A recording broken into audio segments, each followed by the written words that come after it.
through shit. We're all gonna come back. We're fired. You are not allowed in Mexico. You don't like us, we don't like you. Don't go there. Stay in your country. Figure it out. Vacation, I don't know, maybe Nebraska perhaps. One of the... On the break. Maybe I'll call the ICE hotline. I don't know if I'll have enough time. Thousands of Metro-Atlantans are finding out they are no longer eligible for food. Got him! Got him! Ladies and gentlemen, America is back. We are now holding people accountable for their actions. The EBT community is in shambles. Get a job. J-O-B. I come from a very hardworking family. I've done everything but with it because after DeSantis cracked down on immigrants in Florida, I'm assuming he voted for the Senate workforce. Bloomberg reports the bids. Welcome to the Daily Read, and I am your host, Marcus Gentry. Now today, we're going to talk about the pattern. I keep telling people I always see the pattern, and I've been scouring the internet for the pattern for this week that I was going to present to you. I'm going to present to you 3 stories. One of immigration, food stamps getting taken, and the farms are going to lose a lot of crops this year. And I know you're thinking that, what does this have to do with each other?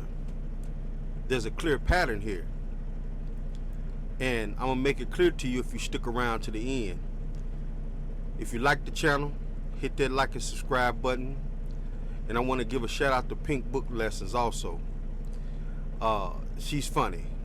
You guys need to go see Pink Book Lessons on YouTube. Look up her channel. She's hilarious. Let's get into the show.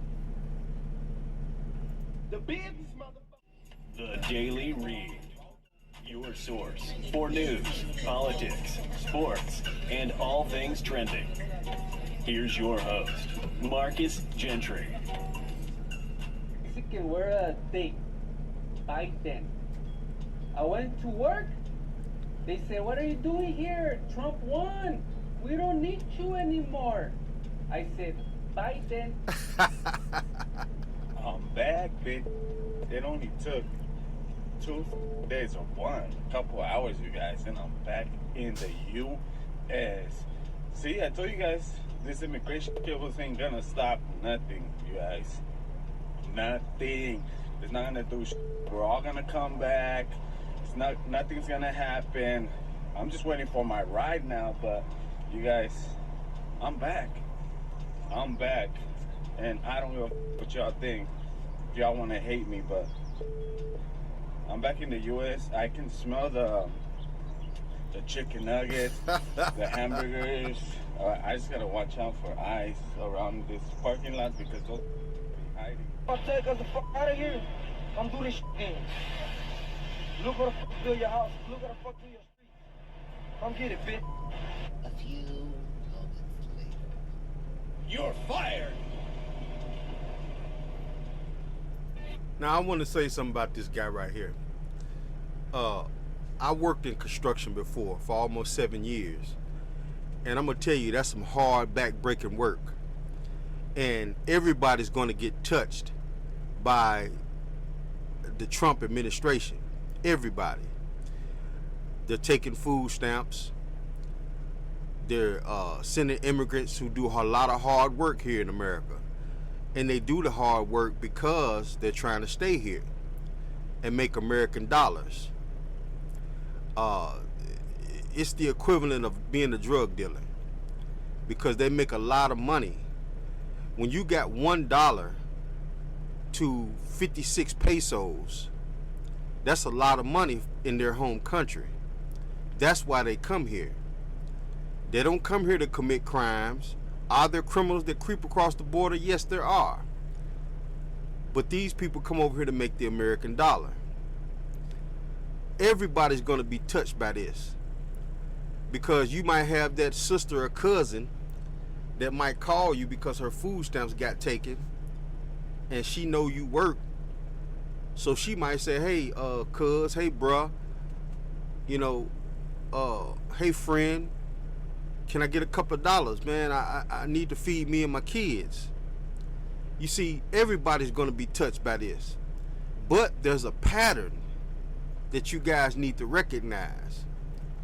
And I'm going to explain that pattern to you during the show. Stick around to the end. I'm going to explain it to you. You are not allowed in Mexico. You don't like us, we don't like you, don't go there. Stay in your country. Figure it out. Vacation, I don't know, maybe Nebraska perhaps. What are the red states that you love so much? Stay there. Don't have margaritas, don't have tequila, no tacos, no enchiladas, none of that for you. Oh, yeah? What are you gonna do? Will you come take it out of my ham? I'm gonna eat half this plate during the break. Maybe I'll call the ICE hotline. I don't know if I'll have enough time. For thousands of Metrolandans are finding out they are no longer eligible for food stamps. The change affects Cobb, Gwinnett, and Hall counties. Channel 2 Sophia Choi is live in Cobb County. And Sophia, this involves able-bodied adults who are now required to go to work. Got him! Got him! I just got a letter from DHS. They have cut off my food stamps. Ladies and gentlemen, America is back. We are now holding people accountable for their actions. The EBT community is in shambles. Cash assistance, disability for me, all 6 of my kids. Who are the men? Who are the 6 disciples who sat down and said, you know what? Procreation is the one. Who are those men? Why? Does that say 3.3 thousand? She get 3,000 a month. And my Section 8. What do they... This woman gets $3,000 a month. Now, I'm going to tell you, the people who should be getting food stamps, to be honest with you, are morbidly obese women and men. And when I say morbidly obese, I mean so big that you got to sit down at the stove just to cook. Those are big people. Those people can't just get up and go to work right away. They have to put the work in and lose some of that weight. But a woman like this, she look like she might be blowed out a little bit, but she looks like she's capable of going to work. Now, she gets $3,000 in food stamps. $3,000. She had 6 kids by 6 different men. These kids are a check for her. She might love her kids. I'm not going to say she don't. But those kids are a check for her. That's not including what she might be getting in child support. That's not including the fact that her rent might be $50. Because let's be clear, people. Let's be clear. When you get Section 8, you don't pay $1,600 to $1,800 a month in rent.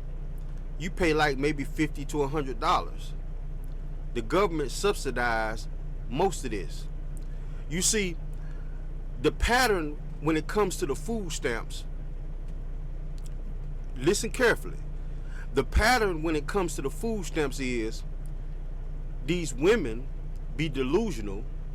They get out here, have kids, but don't want to have a man to run their household, which is the natural order of things. Okay? Listen very carefully. Some of my red pill community guys might agree with me on this. But a lot of these women are getting out here, getting all of this money, and the money has replaced the man. So now the woman gets to decide how to spend that money and what to do with that money. And she don't have a man to stand by her and stand over her to guide her and them kids through good times and troubled times. For some of the Christians out there, they call it having a man cover you, being covered by a man. But we're not going to get into the biblical parts of it. A lot of these women in America have gotten to the point where they rather have the money than the man, unless they want their sexual needs met. Then they'll go to a bar, go to a club, or see somebody at a Walmart, you know, or visit some old friend or old fuck buddy. That's what they call them, fuck buddies, work husbands, you know. And no one is marrying these women. So now the pattern is they getting this money, getting rid of the man, except when they need their sexual needs met or they need babies to create more money, free money. But the money's not free because we have trillions of dollars in debt. The government is subsidizing millions of people in this country who are able to work. I want y'all to stick a pin in this. This is very crucial because it's going to come back towards the end of the show when I show you the pattern, the overall pattern of what the Trump administration is doing. And I always say, if a president, a senator, or any kind of government official does something right, even if I don't like them personally, I'm going to let it be known. And this is one of those things that has been done right. Let's continue on. Expect me to do. Get a job. J.O.B. They literally cut my food stamp card off. It's 0 balance. They took everything. I was just at Myers to get some groceries. I had a cart full of groceries, over $600 worth of crap. I went to go slide my car. It's gone. It's all gone. I found out something else. I don't know if y'all heard or not, but Trump is getting rid of that Section 8 and EBT for these people that don't want to get out here.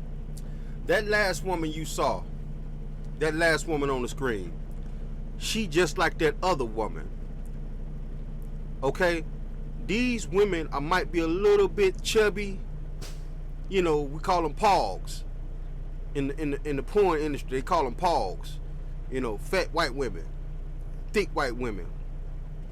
But these women might be a little chubby, but at the same time, they are capable of getting out here and working.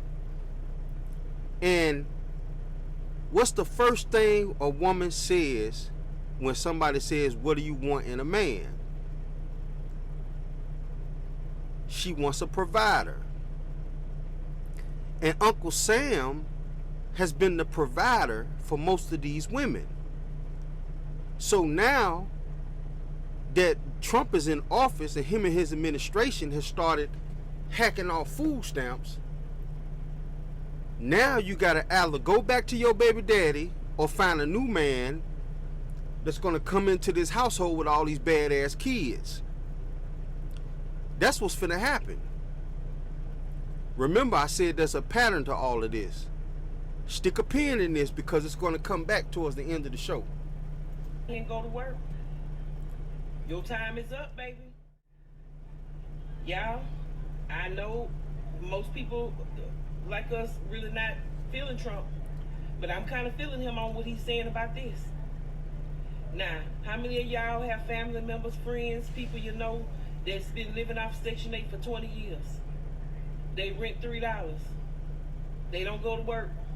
Not that they can't go to work, they don't want to go to work. Now, let me say this on the sidebar. Now listen what she said. Listen carefully. She said, how many of you know someone who has been living off of Section 8 for 20 years? They rent is $3. Rent is not $3, people. I had a 4-bedroom house paying almost $1,800, and that's on the low end in a decent neighborhood. Most houses like that, the one I stayed in, go for $2,100. I looked up on the deal. You got studio apartments in Chicago for $1,600, and we all know what a studio is. A studio is not even, you don't even have your own bedroom. It's just one big room with a kitchenette, and you got maybe a full bed couch. So somebody is paying this rent. That woman's rent is not $3. The government is paying the rent. So what's happening is it adds on to the trillions of dollars of debt. For 20 years, if a person stays on Section 8 and getting food stamps for 20 years, somebody is paying that. Because these renters, the reason why renters love Section 8, they rather deal with people from Section 8 because they know the government is going to pay that money. That woman can stay in that house for $3 a month all she want to, but somebody's going to pay $1,800 a month. So multiply that by 20 years. It's 12 months in a year. Multiply that by 20 years. That's a lot of money for one individual.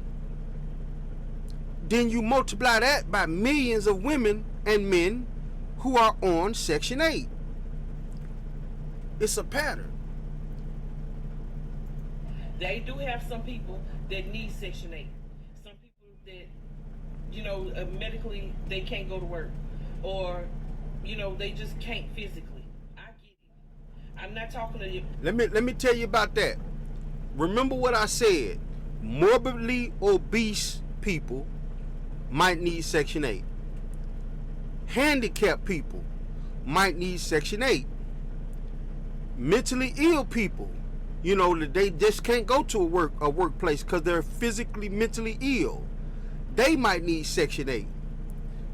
But all of the millions and millions of people that's on Section 8, they don't need that. Get out here and pay $1,600 in rent like everybody else. Or go find you a man to help you pay that rent. So now, what the government is doing, see, the government started all of this, okay? But what the government is doing, they started it, now they trying to put it all back together. The government started women saying, I don't need no man. The whole time she on Section 8, her rent $3, and she's getting $3,000-$4,000 in food stamps. She sell half of it, get her hair done, get her nails done, go to the club, and have the right, because it is a right, because everybody has preferences, to turn her nose up at a man and say, hey, how you doing? Can I buy you a drink? Man, you look like you broke. You look like you a bum. Excuse me? So this is some strange stuff. America started this about 60 years ago, but it's gotten out of control. So now the government is trying to put it back together to where you got to get out here and find somebody to help you, live with your parents, or get married. Find you a man. Do something. But we ain't giving you no more handouts. Stop having all these damn kids. That's what's going on.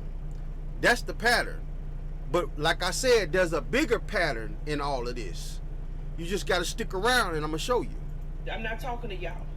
I'm talking to these ones that your mama been on Section 8 all her life, and she ripping and running and doing this and doing that, and then you seen she was on Section 8, paid $3 rent. So now you, as a young girl, because you done got pregnant and you got a baby, you go run out there and get on Section 8, and you ain't working, and you having child after child after child, and y'all all on Section 8 getting food stamps, $1,000 a month.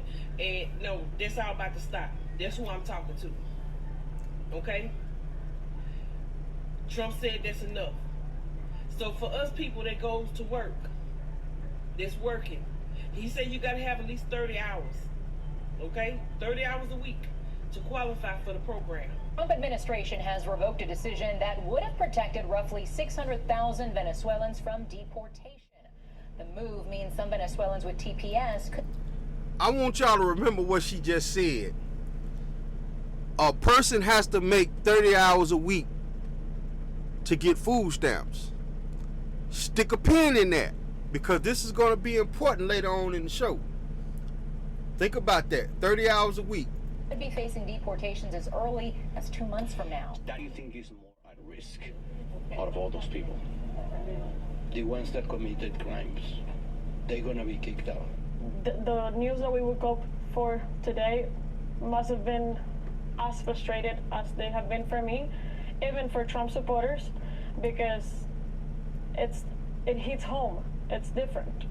It hits straight home. Yeah, I know it hits differently, doesn't it? That wake-up call always hits differently. I come from a very hard-working family. I've done everything by the...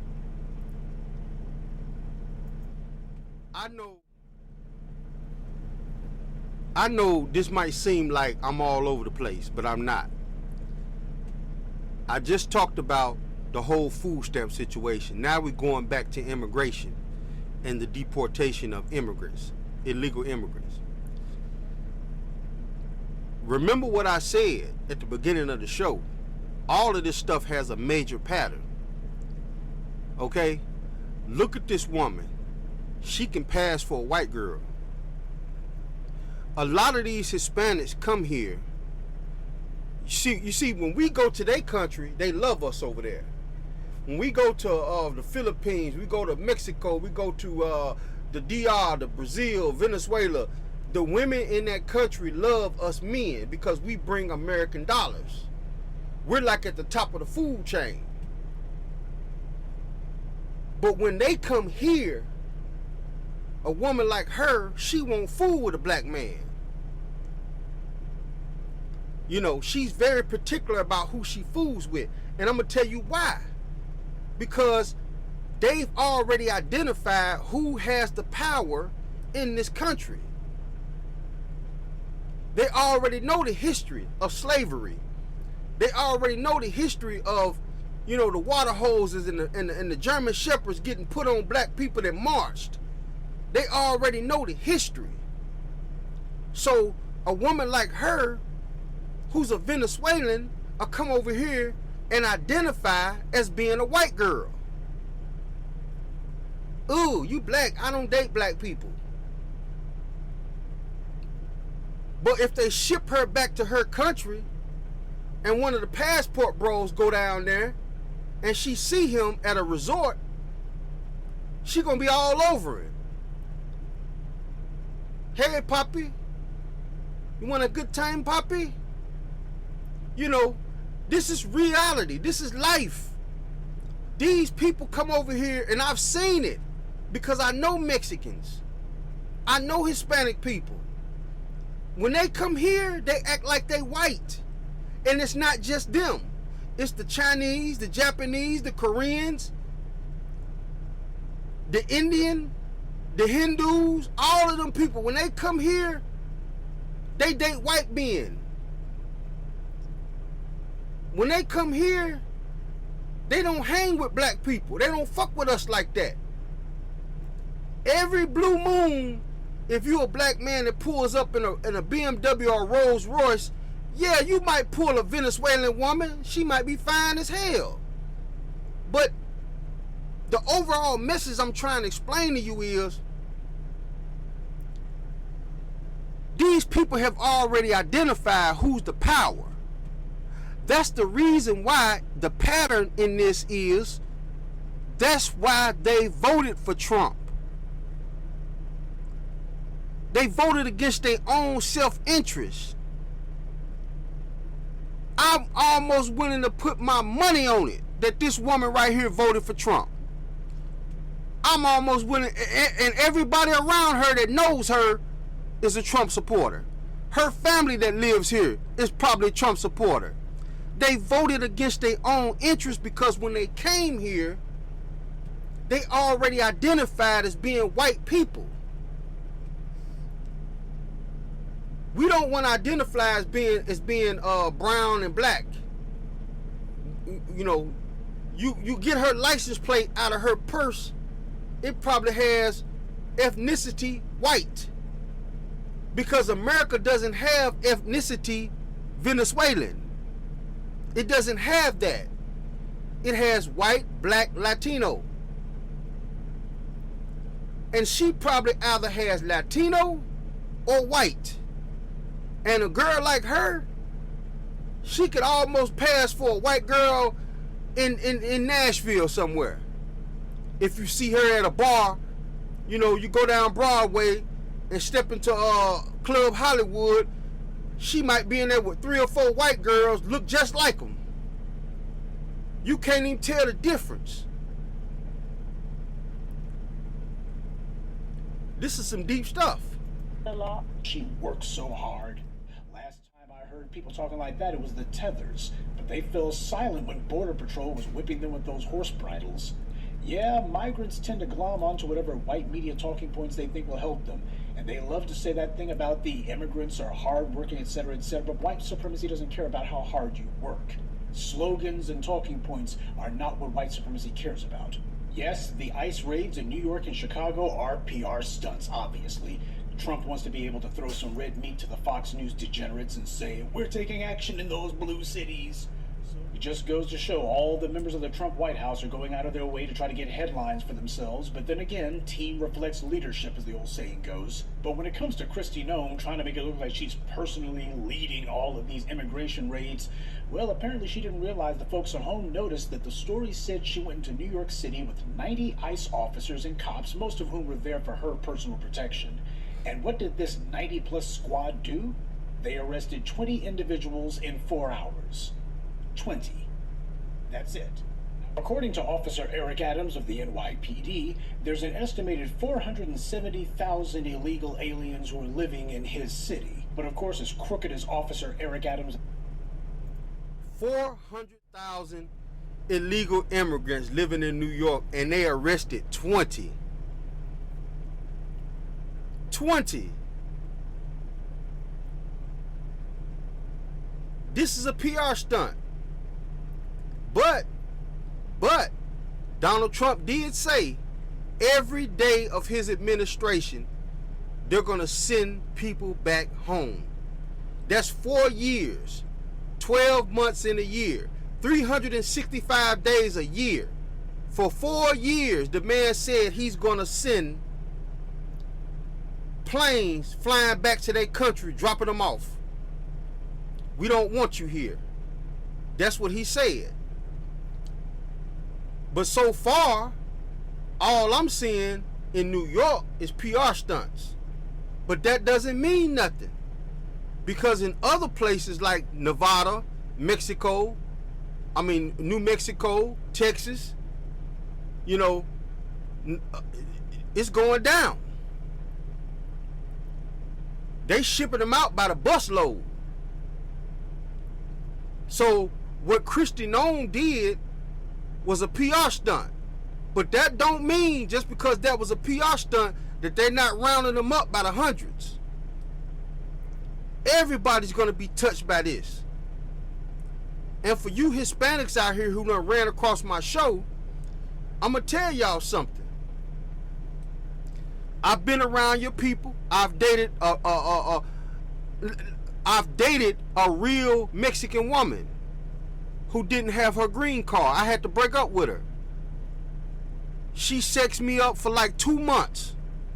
And then one day we laying in bed, she gonna say, Marcus, I need my green card. I need $5,000. I was like, what? You got to be crazy. She couldn't even get a bank account. And the only reason she was here because her son, she had a son by a white guy. And her son is an anchor baby. That's the only reason she stayed here so long. Her son's 14, 15 years old now.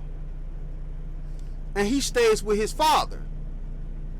She works at a gas station, and the gas station guy who owns the gas station pays her under the table. He can't give her a W-2. So he cheats her out of her money. Everybody else gets paid good money for working at the gas station, but she don't get paid as much. He just give her some money. Then he sold her a car that one of his buddies had So when she gets paid, he takes his car payment out of her paycheck and just hands her the rest of the cash. This is how this woman is living. And I didn't know all of this. Me and her started dating. She came and started cooking and cleaning up my house. I'm like, man, you ain't got to clean up. I know how to clean up. I'll help you, you know. You ain't. She's like, no, I clean up. You know, I cook for you. I cook your lunch. You know, she was a good woman. She didn't have a green card. I can't do nothing with you. You're going to send me to jail. Because they going to think that I'm a mule. Not a mule. I'm going to tell y'all the difference between a mule and a coyote. A mule smuggles drugs.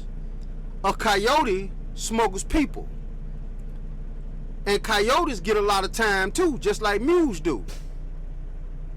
So I had to tell her, look, man, these people come over here and get to acting like I'm harboring a illegal immigrant. I can't mess with you. Let's get back to the show. I just had to, sometimes I like to get my stories out because I've been through some crazy stuff. Let's continue on. The NYPD is, that number is surely far, far higher than that. But for the sake of this morning's briefing, we'll just go ahead and use that number. So, 20 illegals arrested in 4 hours. Well, at that rate, if they work at least 8 hours a day, every single day, including holidays and weekends, they might be able to arrest 14,600 illegals a year. 14,000 out of over 500,000. I think that's a tad bit shy of their goal. And I included the bit about the Venezuelans at the beginning was because now that you have this rescission of this Biden-era policy that was going to expedite the citizenship of these individuals, what this means is you got Venezuelans who are going to be finding themselves having to go back to Venezuela. And if they have problems with their government back home, they're going to have to actually confront that government and change things as opposed to running from the fight. But understand something. A lot of the people who have been coming to the U.S. from Venezuela, what they thought they were going to do was that they were going to basically make themselves the new Cubans. In other words, the new Hispanic exiles from this or that regime who were... Before the professor gets into his spiel, because he's going to go on a rant, okay? He's going to go on a rant, and everything he says in his rant is true. The Cubans... I met Cubans. I've been to Florida. I've lived in Florida. I lived in Miami. I'm going to tell y'all people something. Cubans do not like black Americans like that over here. Now, when you go over there to Cuba, you know, to visit, oh, they love that American dollar. But when they come here, Cubans could be as black as me.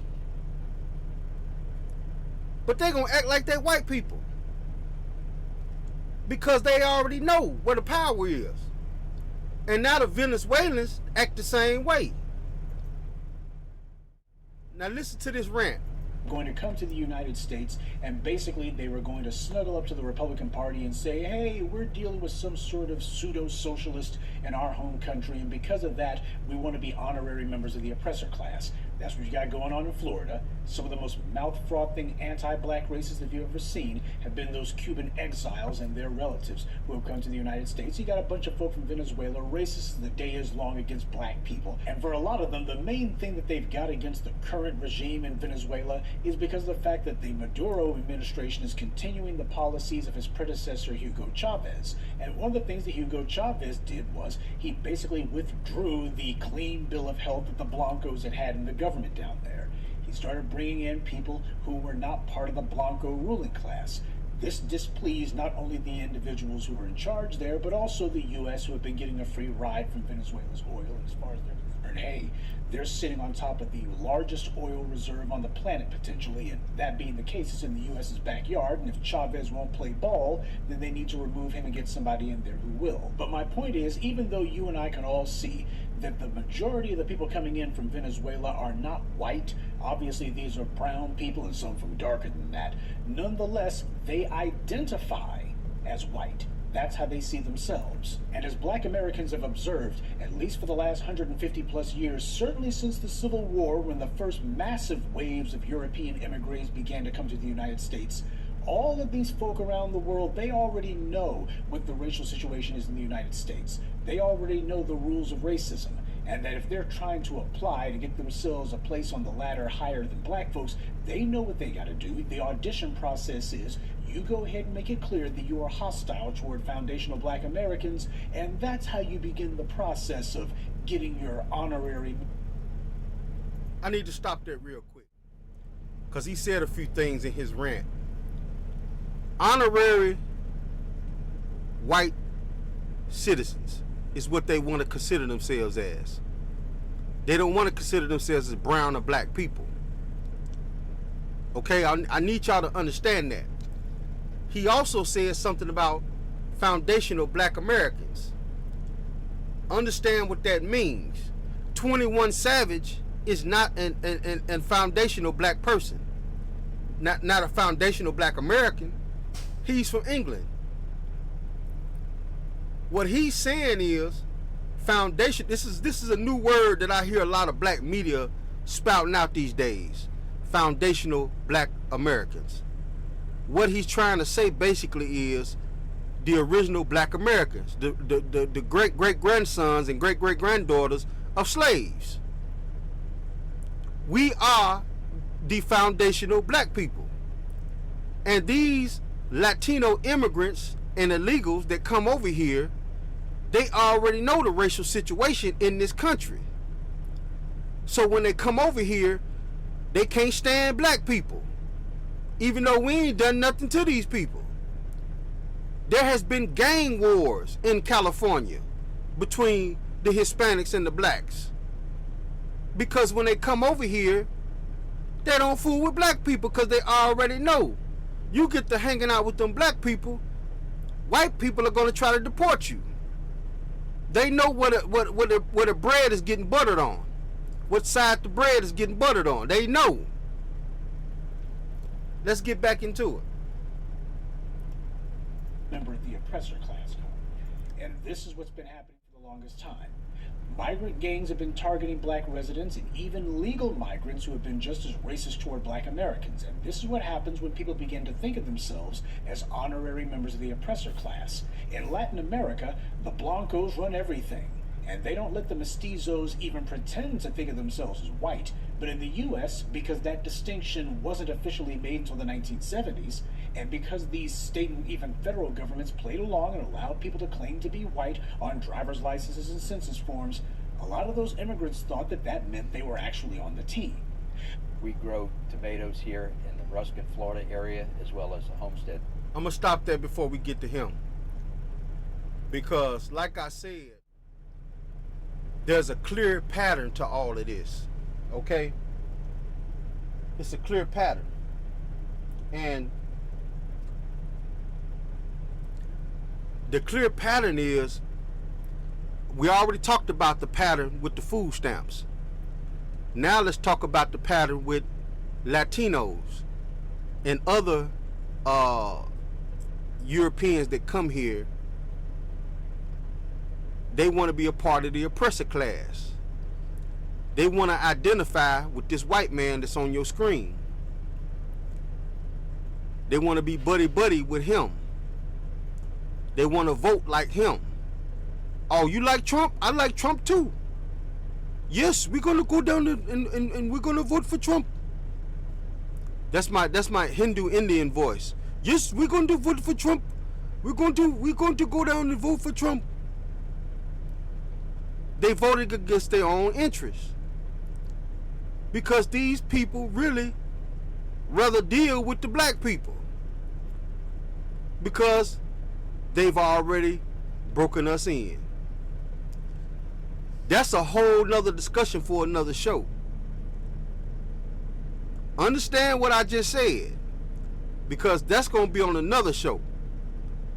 But they rather deal with us than deal with you Latinos. They'll let you work in their fields. They'll let you pick the corn. They'll let you pour the concrete and build houses, like that Mexican guy you saw at the beginning of the show. He clearly said, if you don't like us, then come out here and pour this concrete. There's a clear pattern here. They come here and want to identify as white.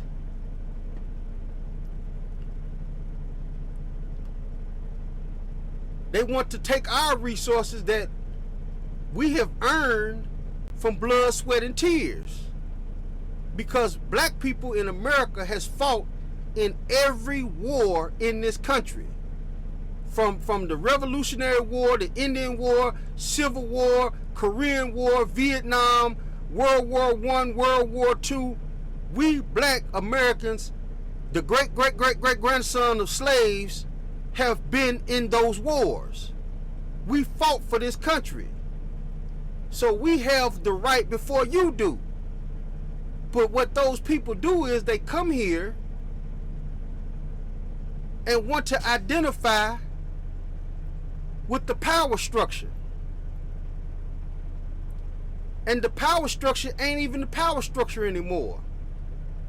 Because immigrants, like I said on my last show, white immigrants from Italy, from German descent, Polish descent, Jewish descent, those are white people that have come here and they've taken over our government. The white slave owners of yesteryear, most of them are poor people, poor white people. They have no power. That's why you saw those white men in Charleston marching, talking about Jews will not replace us. They wasn't talking about black people won't replace them. They're talking about Jews won't replace them. But they already have. I talked about this on my last show. You've already been replaced. So you got white immigrants from the 40s and the 50s have taken over the government, and now they're the ruling white class in America. They're trying to kick out the Latino immigrants because they know how powerful immigrants can be if they stick together, because they did it. It's a pattern. They know they did it. They came here in the 40s and the 50s. Donald Trump is a third generation immigrant. His wife is an immigrant. Think about what I'm saying.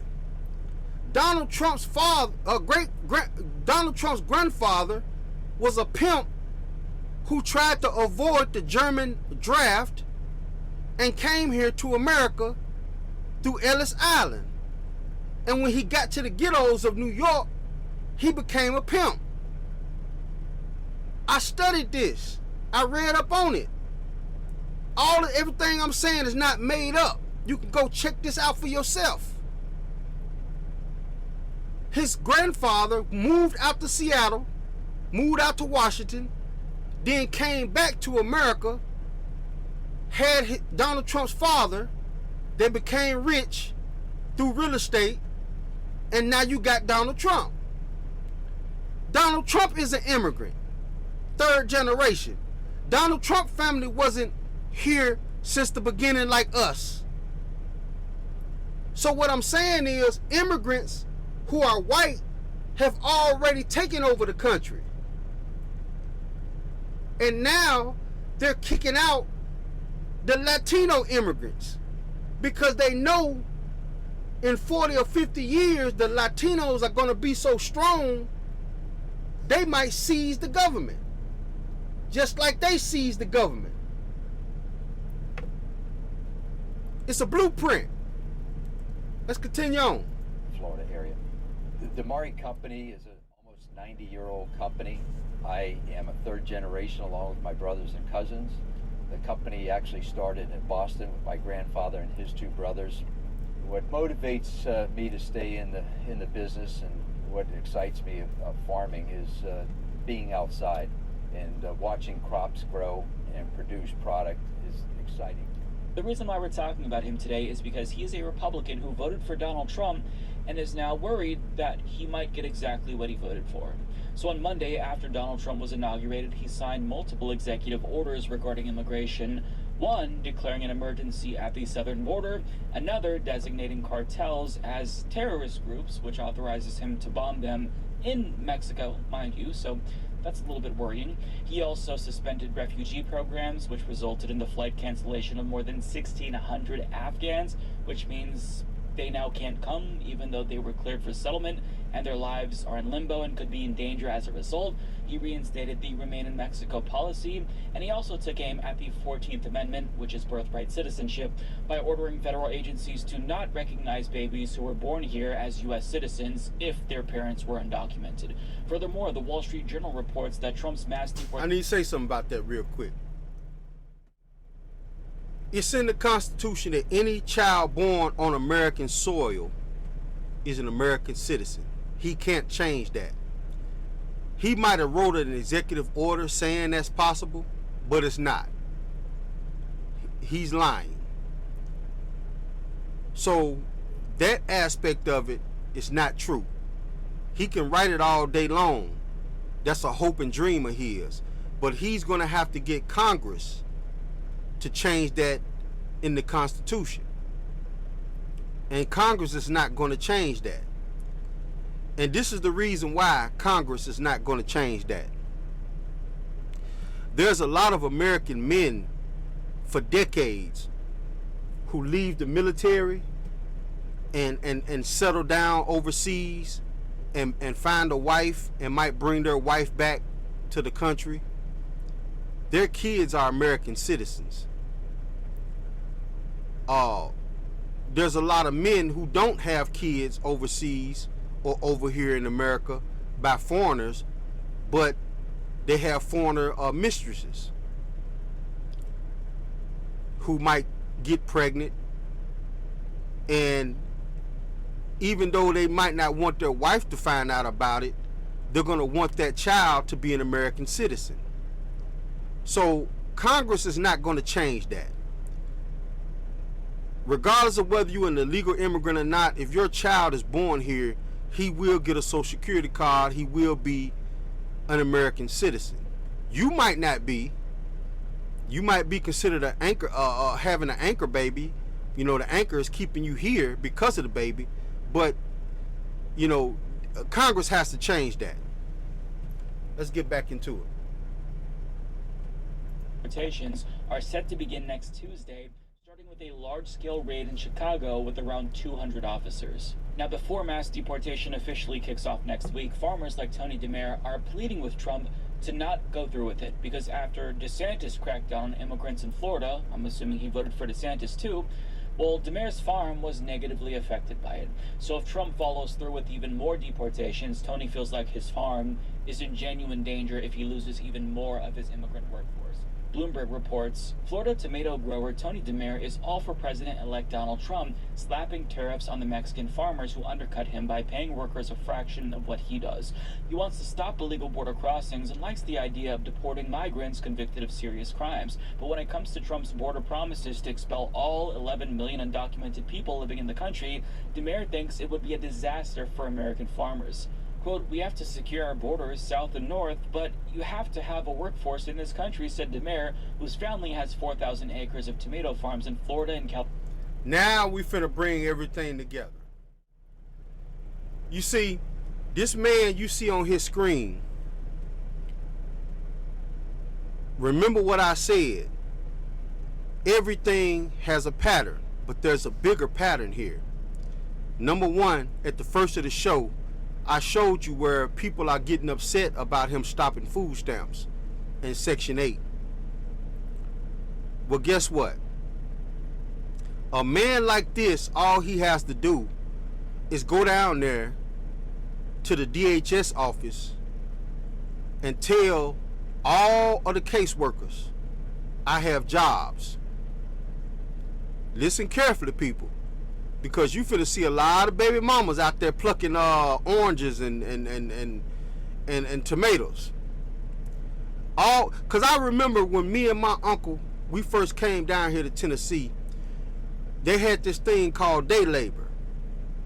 And when you want to pick up an extra $75 to $100 a day, you would go down to day labor and they would have farmers or businessmen pulled up in their trucks and waiting for people that come out the day labor office, and he would just pick 5 or 6 of you, put you on the back of his truck, and drive you out to his farm and have you do some farm work for him. And he would pay each of you $75 for that day, for that 8 hours of work. So you're about to see, because now it's all coming together. The whole pattern is coming together. A lot of these people are suffering on their industries because they hire a lot of immigrants. White people don't want them here.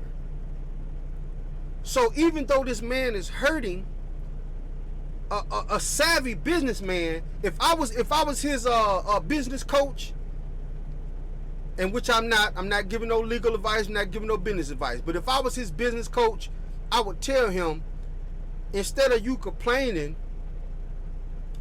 asking him to stop the whole immigration thing, go down to the local DHS office, give your name and number to each of the women and men that work there as caseworkers.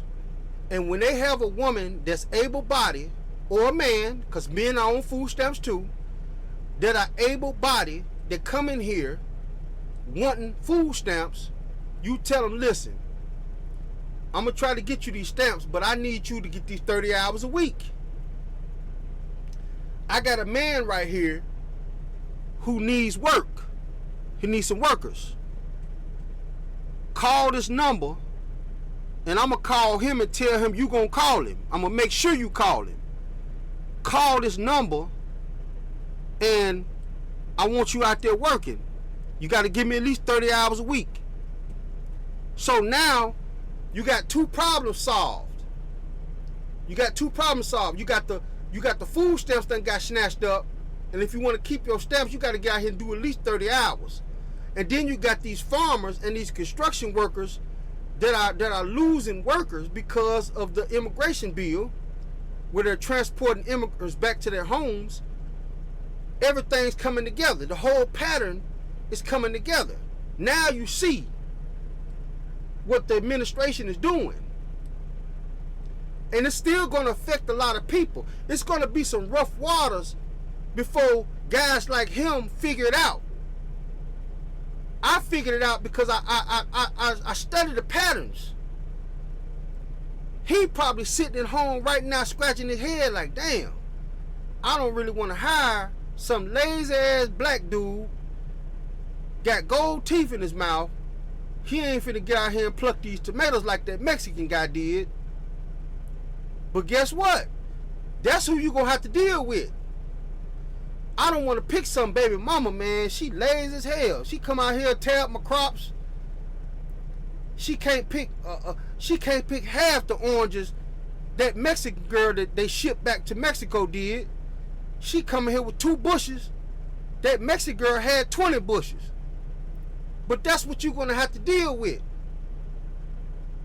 until these people that's coming off these food stamps and coming off this Section 8 learn how to work again.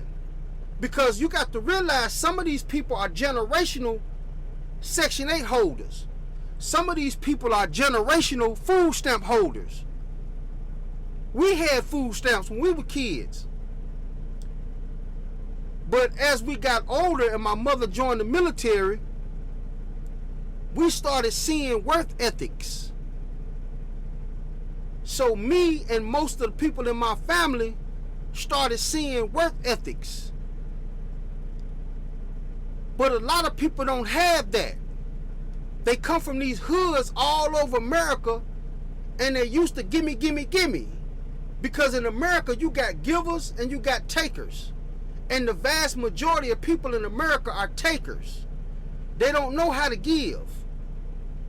So it's always take. So now that the government is taking all this stuff from them, now they got to get out here and fend for themselves. It's finna be real crazy out here. I'm here for it. California. There's no doubt that this is going to restrict and put pressure on farming and many other industries that rely on this workforce. The bid. You know, I want to end this show up by letting y'all know that I don't like Donald Trump, and it ain't no secret. I think he's a straight out bigot. But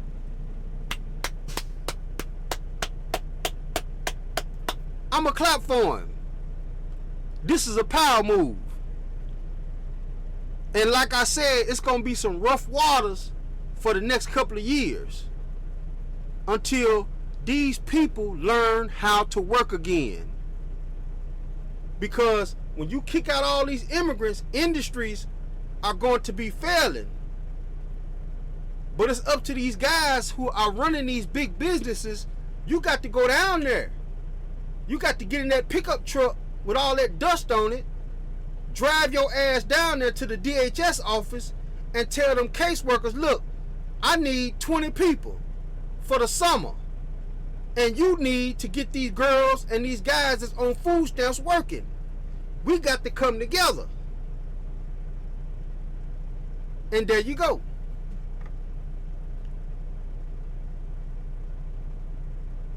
I hope y'all learned something about the pattern today. You know, this is the Daily Read, and I'm out. The business, motherfucker. The Daily Read. Business.